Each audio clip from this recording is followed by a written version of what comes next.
ગોળ અને ખાંડ આ બંનેમાં શું ફરક છે અને શું હેલ્થ માટે ગોળ વધારે સારું છે અને ડાયાબિટીસમાં ગોળ લેવાય કે ન લેવાય?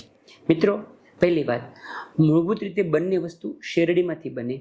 ફરક ખાલી એટલો છે, શેરડીના રસને ઉકાળીને જે ઘન પદાર્થ આવે એને ગોળ કહીએ આપણે, પણ જો એને ઉકાળતી વખતે એમાં કેમિકલ નાખીને એના રસના ગ્લુકોઝ સિવાય બધું જ કાઢી નાખીએ કમ્પ્લીટલી આપણે, તો એને આપણે ખાંડ કહેતા હોઈએ.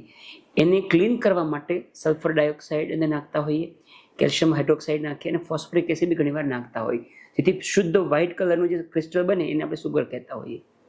તો બંનેમાં એકચ્યુઅલી હેલ્થની દ્રષ્ટિએ શું ફરક છે? તો ગોળની અંદર એક સુગરનું પ્રમાણ લગભગ 80% જેવું હોય, જે સુગર છે ખાંડ એમાં એનું પ્રમાણ ઓલમોસ્ટ 100% હોય.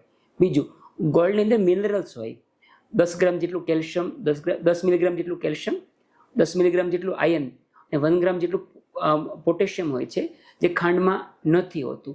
અને ત્રીજી વસ્તુ, ગોળની અંદર એન્ટીઓક્સિડન્ટ્સ હોય જે હેલ્થ માટે ઉપયોગી છે, જે સુગરમાં નથી હોતા, ખાંડમાં નથી હોતા.